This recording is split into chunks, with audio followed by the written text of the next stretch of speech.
Listo, démosle un chancecito a Marta y a Catherine a que se conecten.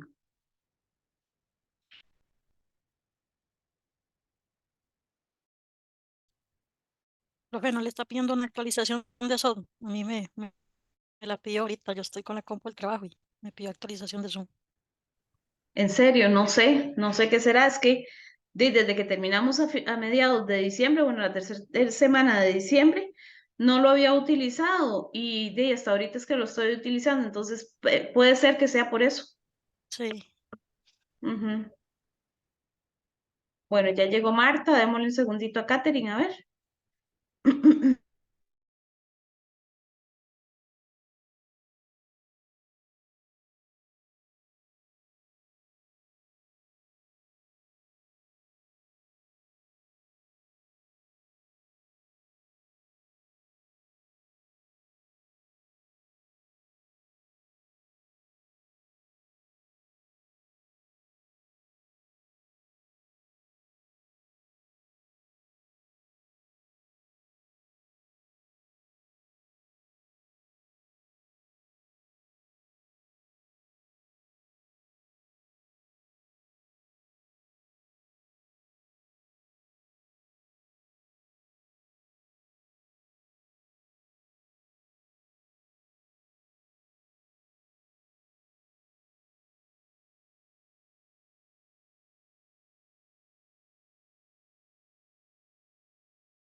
Profe, estás hablando, es que no escucho. ¿No? Hasta Ah, ahorita. ok, ok.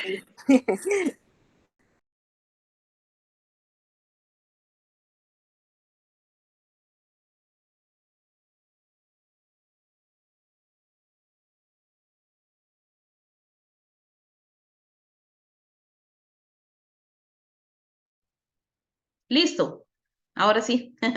Ok, chicos, entonces les estaba diciendo que entre los líderes políticos o los líderes democráticos tenemos a Mikhail Gorbachev. Él es el que da por finalizada la Guerra Fría y por eso es que es tan relevante la representación de este señor para el mundo, ¿verdad? Acabó con un periodo de demasiadas guerras, de demasiadas muertes, de demasiados conflictos en el mundo como fue la Guerra Fría, ¿verdad? Entonces él recibe un premio Nobel de la Paz. Además de esto, em, se hace una reestructuración de lo que es Rusia, ujú, para tratar de mejorar la condición, acaba con el comunismo en Rusia, a pesar de que era un comunista de hueso colorado, como le llaman, ¿verdad? Pero con los cambios que él hizo aperturando la economía de Rusia, acaba con ese comunismo, socialismo y apertura un capitalismo, ¿verdad? Entonces, todos estos cambios los hizo a través de la Glasnost, que era la transparencia al pueblo, y la perestroika, que es la reestructuración económica que él hace. ¿Ok? Entonces, importantísimo recordar ahí la Glasnost y la perestroika que le pertenecen a este señor líder en el mundo. ¿Ok? Luego tenemos a Nelson Mandela, que Nelson Mandela es esta persona de color, ¿verdad? Él luchó contra, bueno, es de Sudáfrica, ¿ok? Fue el primer presidente negro en Sudáfrica. Lideró los movimientos contra el apartheid, que recuerden que les dije que el apartheid era aquella cuestión, aquel racismo eh, legal que se había dado en Sudáfrica, ¿verdad? Por parte de los holandeses primero y luego de los ingleses. Entonces hacían a un lado o segregaban a los negros en su propia tierra y Nelson Mandela estaba totalmente en contra de eso. Entonces él es un líder que luchó por los derechos de las personas negras dentro de su país, imagínense ustedes. También recibió un premio Nobel de la Paz, estuvo preso por ser considerado un revoltoso, pero realmente no era un revoltoso, era sencillamente una lucha por su gente. ¿Ok? Luego hablamos de Aung San Suu Kyi, dijimos que de Aung San Suu Kyi no había mucho que decir, ¿verdad? Más que es una mujer de países asiáticos, de Medio Oriente, Lejano Oriente, de Myanmar, lo que era la antigua Birmania, y ella emprende una lucha para salir de la opresión en la que vivía su país y convertirlo a un país democrático, ¿ok? Imagínense ustedes la lucha que tuvo que haber hecho para convertir un país sometido a los regímenes dictatoriales y más en países asiáticos, ¿verdad? Que son tan rudos en ese sentido. Y ella mujer, además, porque recuerden que, recuerden que las mujeres es más difícil la situación, ¿verdad? Siempre han sido más discriminadas. Permítanme un momento, muchachos.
Listo.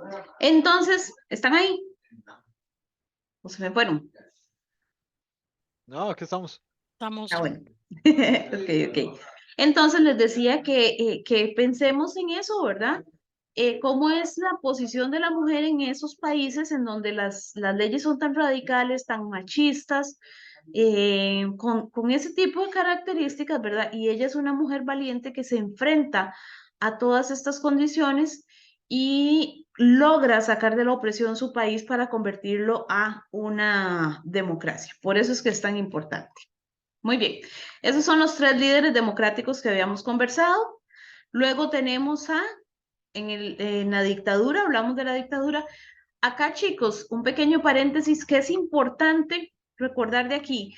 Bueno, reconocer a esa figura, ¿verdad? Ojalá físicamente, porque se ha dado ocasiones en que en los exámenes los ponen a identificar a las imágenes, ¿ok?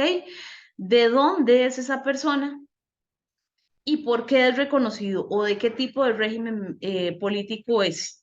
¿Ok? Porque eso es generalmente lo que nos ponen a, a determinar en el examen. ¿Ok? Ahora sí, dictadura. Dice que la dictadura hablamos de que, por supuesto, es contraria a la democracia. Dijimos que el poder se concentra en torno a un solo individuo, que sea la consolidación de un gobierno de facto, que ya esto lo vimos, un dictador, ¿verdad? Un gobierno por acuerdo. Ausencia de división de poderes, no hay división de poderes. Utiliza el poder a favor de la minoría que lo apoya, ¿sí? Del pequeño grupo que apoya esa dictadura, inexistencia del consentimiento alguno por parte de los gobernados, sí, generalmente pues no hay como mucha aceptación del pueblo, ¿verdad? Hacia una dictadura. Imposibilidad de que la oposición llegue al poder por un procedimiento institucionalizado. Eso significa que no hay otros partidos políticos y no hay una transparencia en cuanto a las elecciones, por tanto no puede llegar otro partido político a gobernar.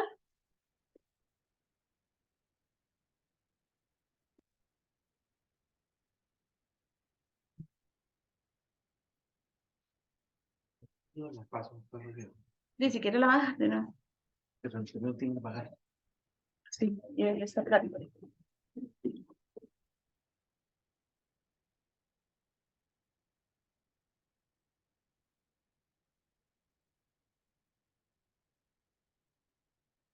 El día anterior no le había pasado a usted, ¿verdad? El lunes, que estuvo. Pues,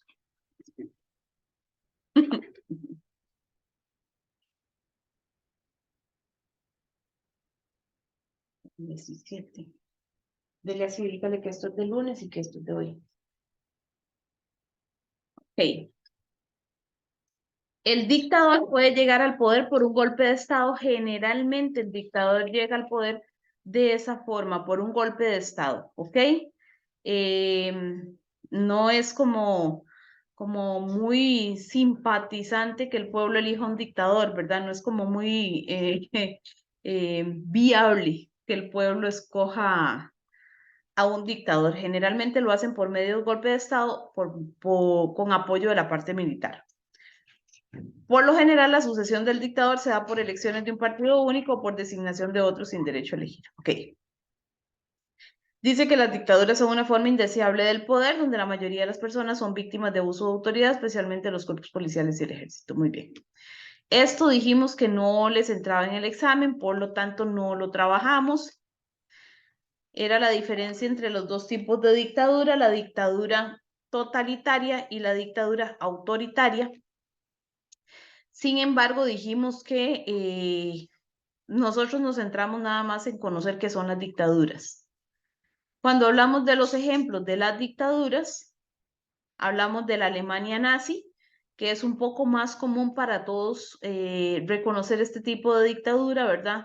Yo creo que todos en algún momento hemos escuchado hablar de Adolfo Hitler y de todas las cosas que hizo durante la Segunda Guerra Mundial, el genocidio nazi dirigido por Adolfo Hitler, la opresión, la violencia, la violación a los derechos humanos de las personas, pues eso generalmente pues, lo hemos escuchado un poquitito más. ¿Ok? Por supuesto, entre las biografías vamos a hablar de la biografía de Adolfo Hitler. Ok.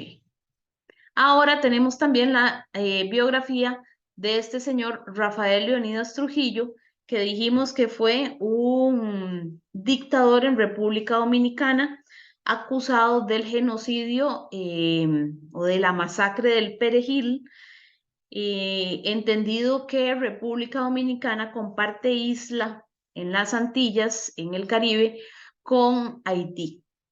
¿Okay? Haití, el país más pobre de América, están unidos por una frontera imaginaria, ¿ok?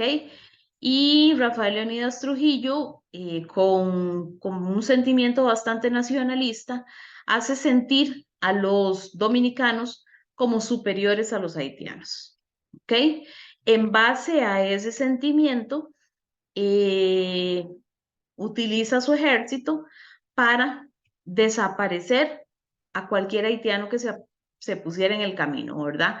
¿Cómo lo hizo y por qué se llama la masacre del Perejil?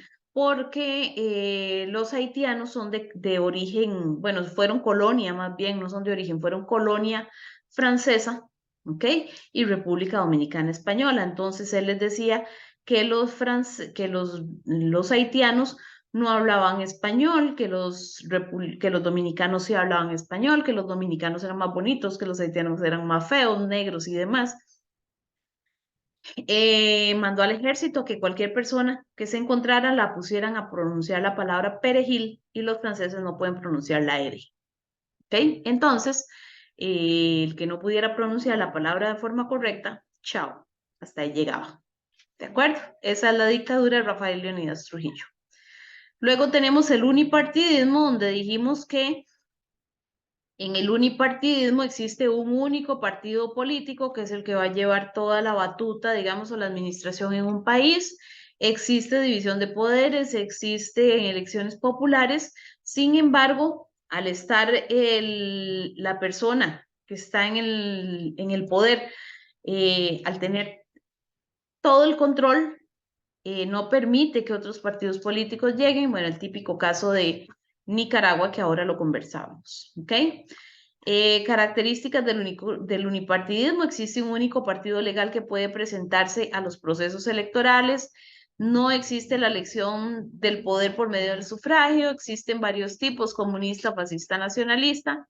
Los ejemplos del unipartidismo tenemos a Cuba, donde entre las biografías de Cuba tenemos a este señor bastante reconocido, Fidel Castro. Luego tenemos a China y su líder, que es Deng Xiaoping. Deng Xiaoping viene a ser más o menos como Mikhail Gorbachev para Rusia.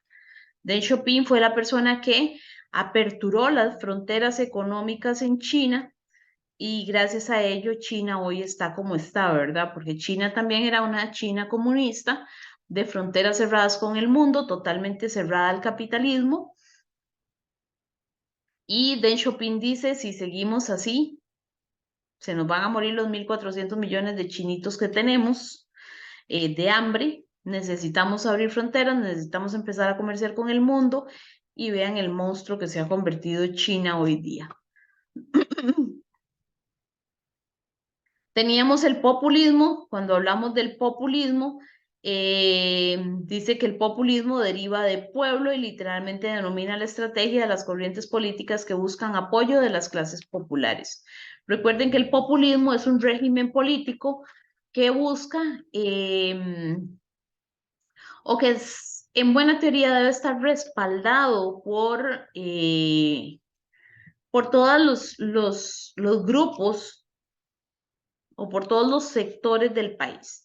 ¿A qué me refiero con esto? Bueno, al sector agropecuario, al sector industrial, al sector de servicios. Se supone que el populista tiene que tener el apoyo de todos los sectores, ¿ok? Principalmente las clases populares, ¿verdad? O el pueblo raso, como lo conocemos, como se conoce, digamos, a la gente de clase un poquitito más baja. Vamos a ver las características. Dice que aversión a las clases económicas e intelectuales, rechaza los partidos tradicionales, ¿ok? Apela al pueblo como principal fuente de poder, o sea, se apoya en el pueblo. Promueve favorecer a las clases medias y bajas. Por supuesto, si quiere que el pueblo lo respalde, ¿cómo lo va a hacer? Pues obviamente buscando favorecer a las clases medias y bajas.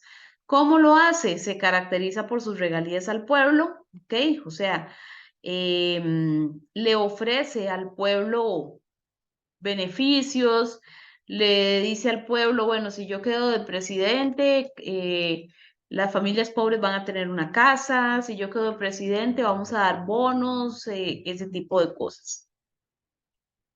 Preserva el poder y la hegemonía política por medio de la popularidad de las masas. Ajá, ¿ok?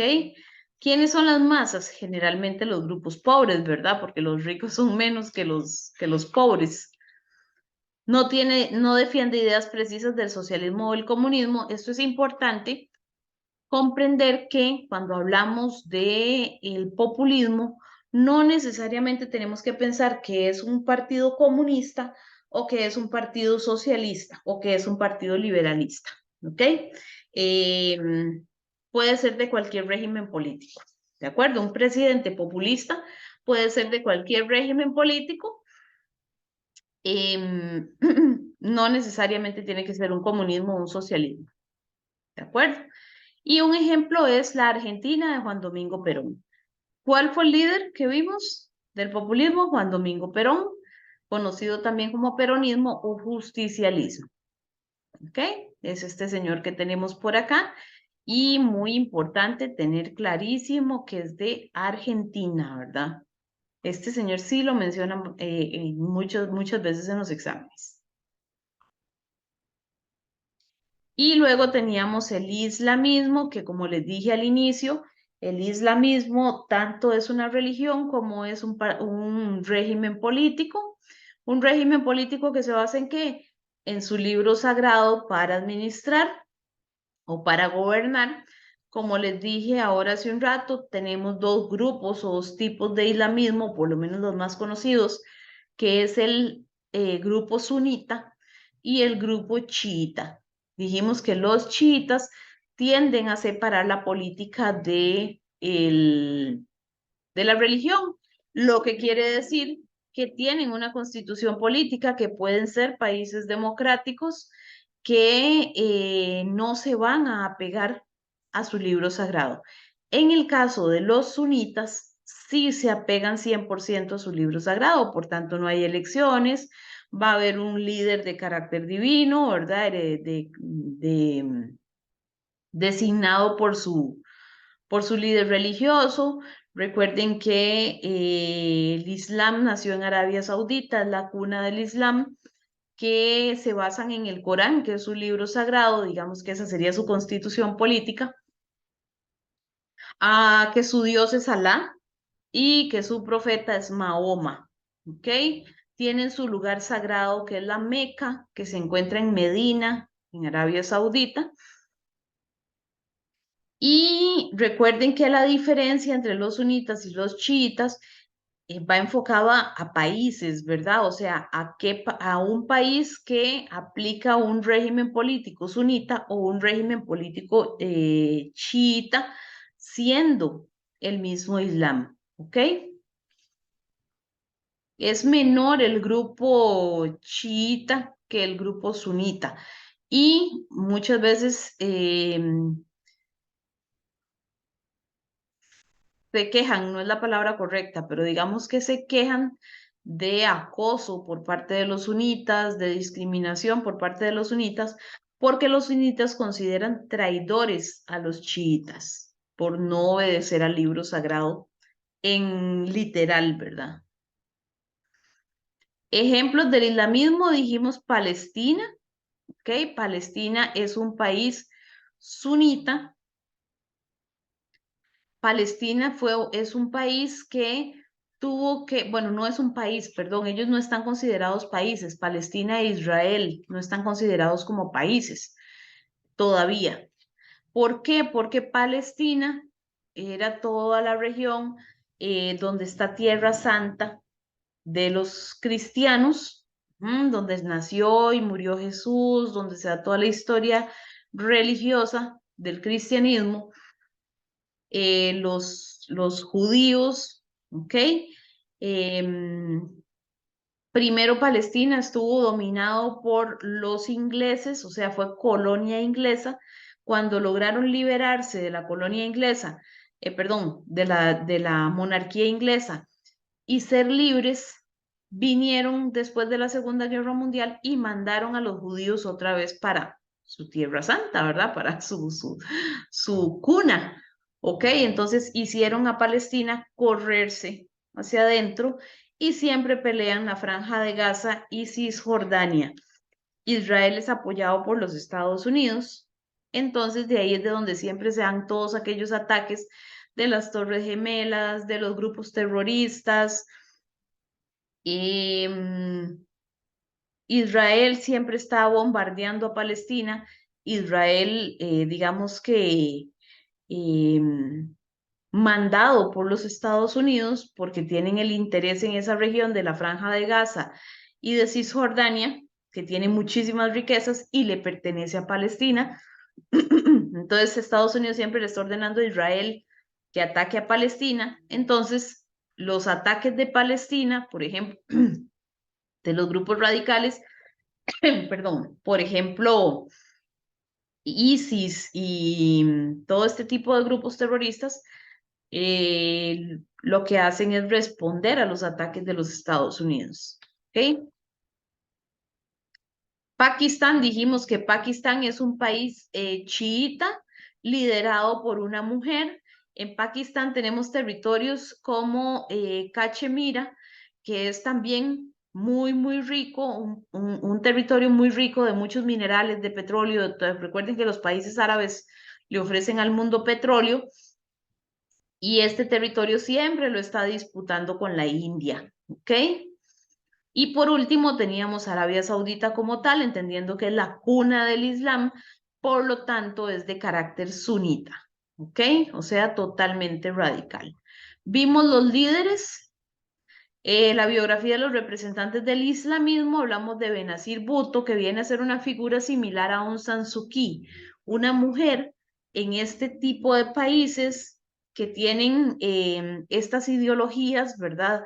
Que son apegados al Corán, que son machistas. Por ejemplo, en los países sunitas, las mujeres pues generalmente utilizan esto, ¿verdad? Que no recuerdo el nombre, pero además andan con su rostro cubierto, todas cubiertas, no pueden salir si no es con un hombre a su lado, sea el papá, el esposo, los hijos, lo que sea, ¿verdad? Bueno, todas estas características que señala el libro sagrado, no pueden estudiar solo primaria. Y esta es una mujer pakistaní, líder que se enfrentó también al régimen de su país para convertirlo en un país sin ese dominio, ¿verdad? Dice que fue elegida primer ministra. Recuerden que en esos países no se llama presidente, se les llama primer ministro, ¿ok? Y por eso ella es reconocida también como una representante del islamismo. Y por último tenemos a Yasser Arafat, este señor con esta carilla de malo, pero no es tan malo. Dice que es un líder nacionalista palestino, ¿ok?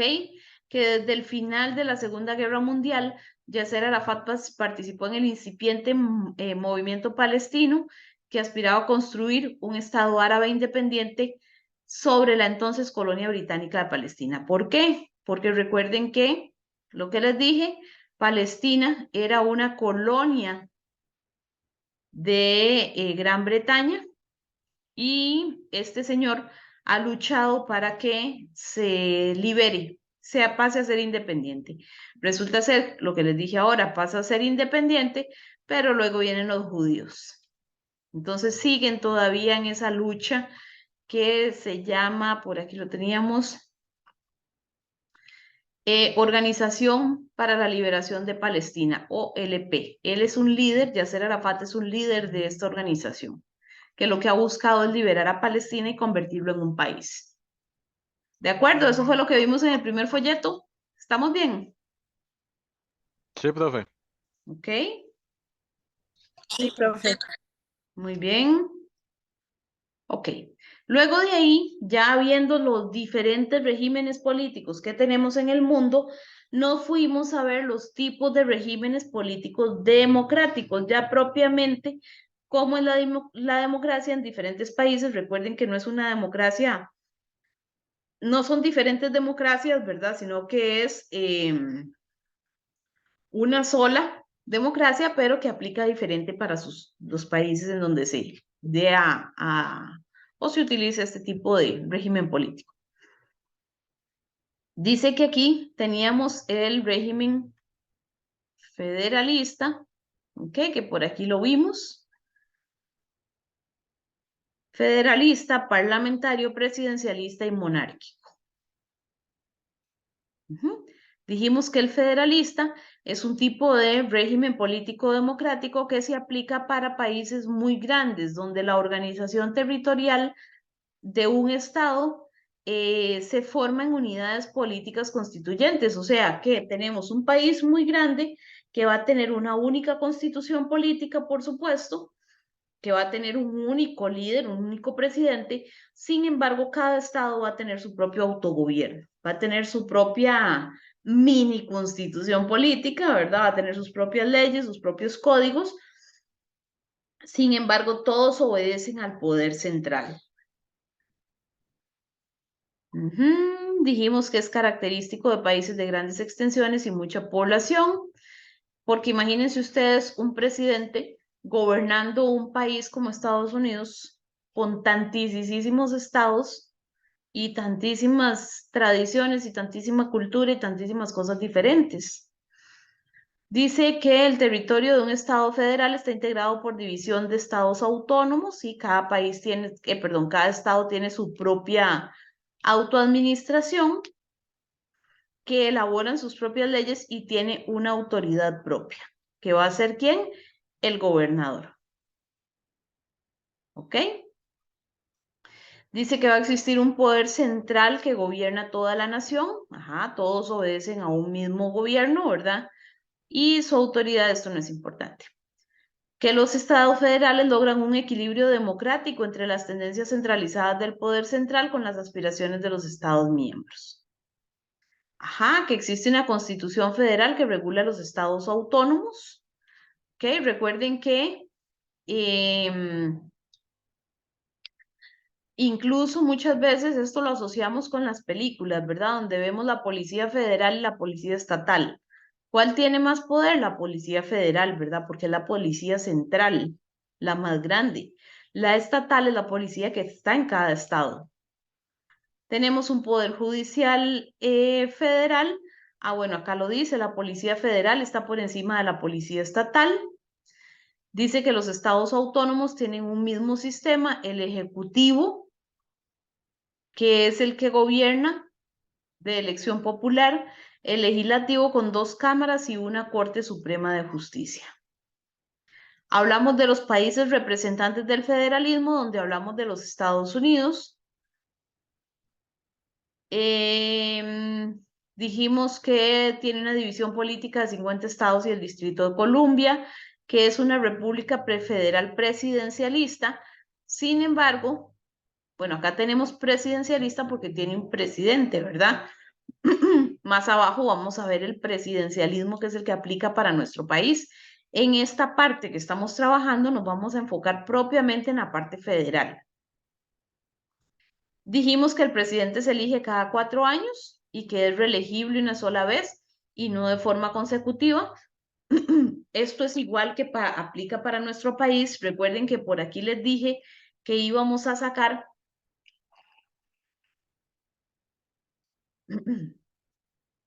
de importancia las diferencias, ¿verdad?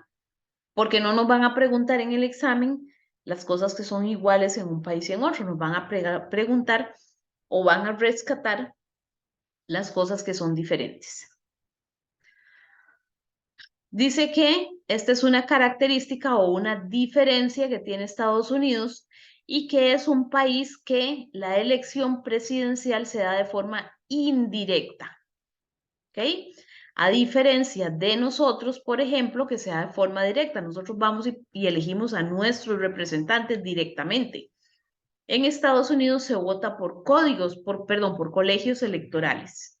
¿Ok? Y esos colegios electorales van a ser los que van a definir quién es el presidente. Por eso es que es indirecto, hay como un intermediario.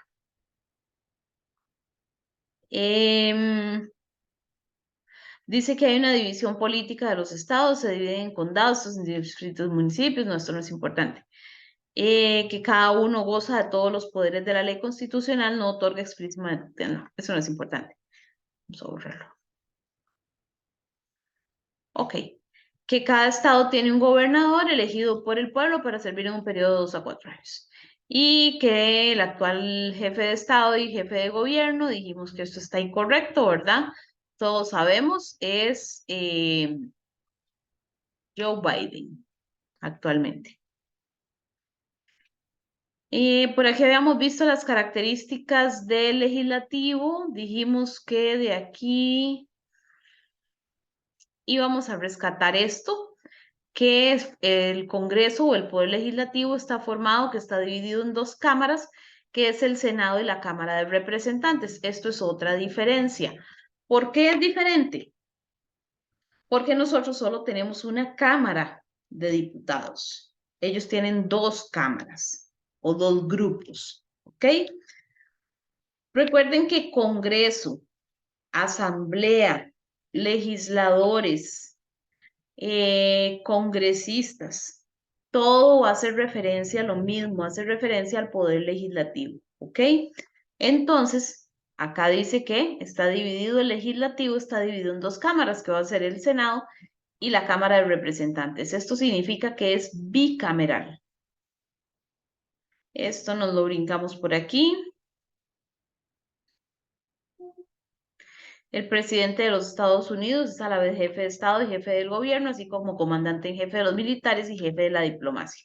O sea, es jefe del ejército. Luego vimos a Alemania, otro representante del federalismo, dice que igual es una república federal presidencialista, igual nos enfocamos en esta parte. Esto es importantísimo, es muy diferente al resto de países. Su constitución política se llama Grundgesetz o ley fundamental. ¿Ok? Grundgesetz es la ley fundamental. Eso era una diferencia también, porque en ninguna otra parte del mundo la constitución política se llama Grundgesetz. Entonces, en ocasiones en el examen nos pueden poner, es un país federalista que es bicameral, su poder legislativo es bicameral, XXX, ¿verdad? Y nos ponen que su constitución política recibe el nombre de Grundgesetz. Entonces, eso nos puede llevar fácilmente a la respuesta. Dijimos que el poder legislativo, bueno, acá el poder ejecutivo es el presidente elegido por convención federal por 5 años. Esto es otra diferencia. ¿Ok? El canciller es elegido por la Asamblea Federal. Luego hablamos del poder legislativo que tiene una cámara baja y una cámara alta. Esto también es diferente, se llama diferente. Por lo tanto, es otra diferencia. Luego vimos el caso de la India, que también es un país federalista. ¿Ok? Vimos que aquí teníamos otra diferencia. El presidente es elegido por un periodo de 5 años, que el gabinete está encabezado por el primer ministro, que es el responsable ante el parlamento, y que el primer ministro es nombrado por el presidente. Igual teníamos un parlamento que está formado por Cámara Alta y Cámara Baja. Esta Cámara Alta o Consejo de los Estados y la Cámara Baja o Cámara del Pueblo. Esto es igual, el Poder Ejecutivo está formado por el presidente, vicepresidente del Consejo de Ministros. Ok. Luego vimos el tipo de régimen político parlamentario. Dijimos que en el tipo de régimen político parlamentario tenemos una característica en particular y es que tiene más poder el poder legislativo que el poder ejecutivo. ¿Ok? Por ejemplo, el primer ministro tiene que tener la simpatía del legislativo para mantenerse en su poder. ¿Qué significa esto? Que si el primer ministro no hace bien su gestión, el legislativo le puede pedir la renuncia, como pasó ahora hace poco con Boris Johnson en Inglaterra, poquito antes de que se muriera la reina, que el Consejo le pidió la renuncia a Boris Johnson porque no estaba ejerciendo bien su función. Entonces, va a tener más poder el legislativo que el ejecutivo. Característica, mayor representación del conjunto social en la medida en que las decisiones deben tomarse entre diferentes fracciones políticas. Se puede decir que el parlamentario figura como uno de los mejores o el mejor tipo de régimen político democrático. Mejor capacidad de respuesta ante una crisis del gobierno en la medida que pueden cambiar el ejecutivo adoptando la moción de censura. Esto es lo que les mencionaba ahorita, ¿verdad? Como se puede, si el primer ministro no está haciendo una buena gestión, ¿ok? Entonces le pueden pedir la renuncia. No es como nosotros, ¿verdad?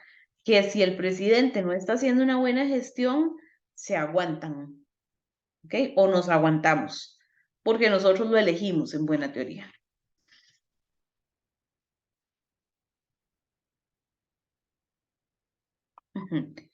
Países representantes del régimen político parlamentario, hablamos de Inglaterra. Recuerden, chicos, que yo les dije que Inglaterra, y ustedes, bueno, yo les dije a ustedes que Inglaterra tiene un reinado o